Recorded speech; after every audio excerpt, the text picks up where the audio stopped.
साथ पुलिस बंदोबस्त बाजी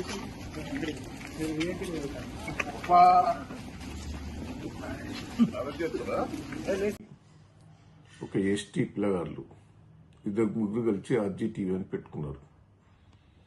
అది పబ్లిక్ వాయిస్, ప్రజల దగ్గర తీసుకున్న వాయిస్ను ఆ టీవీలో సోషల్ మీడియాలో పెట్టడం జరుగుతుంది. వాళ్ళు గతంలో కాంగ్రెస్ పార్టీకే సపోర్ట్ చేశారు. ఆ ఫ్యామిలీ అంతా, ఆ ఫ్యామిలీ ఈరోజు విరక్తి చెంది ఒక రైతు కుటుంబంలో పుట్టి వాళ్ళు విరక్తి చెంది రేవంత్ రెడ్డి రైతులకు అన్యాయం చేస్తాడు, ప్రజలకు అన్యాయం చేస్తాడని ప్రజల దగ్గర తీసుకుని వాయిస్, వాళ్ళ కాంగ్రెస్ పార్టీ కార్యకర్తలే కావచ్చు కానీ ప్రజల వాయిస్ ను వినిపిస్తున్నాడు.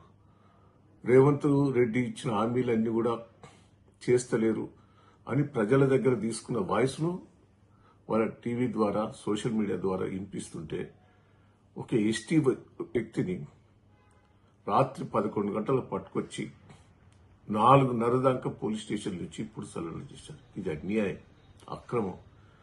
పాలకుర్తి నియోజకవర్గంలో ఇప్పటికే 3 మీద అక్రమ కేసులు పెట్టడం, వాళ్ళు చేయబట్టి చనిపోవటం, ఎస్టీ ఒక యువకుడు కూడా చనిపోయాడు, సీనియర్ యువకుడు. తొర్రూరులో ఒకరిని విపరీతంగా పోలీస్ స్టేషన్లో సోషల్ మీడియాలో పెట్టి కొట్టారు. అంటే ఎంత బెదిరింపులు జరుగుతాయి. ఇదంతా రేవంత్ రెడ్డి ఇది పెద్ద నాటకం ఆడతాడు. నేను రేవంత్ రెడ్డి గారికి వార్నింగ్ ఇస్తున్నా, అతన్ని వదిలిపెట్టాలి. ఇప్పుడు గతంలో టీఆర్ఎస్ పార్టీ మీద కూడా వ్యతిరేకంగా చాలా మంది టీవీలు సోషల్ మీడియాలో పెట్టారు. మేము ఎక్కడ కూడా కేసులు పెట్టి లోపల పెట్టింది ఇంతవరకు లేదు. ఒక్కటి చూపెట్టు. ఇప్పుడు అన్యాయంగా ఒక ఎస్టీ పిల్లవాడు వ్యవసాయం చేసుకుని కూలి చేసుకునే కుటుంబం అది.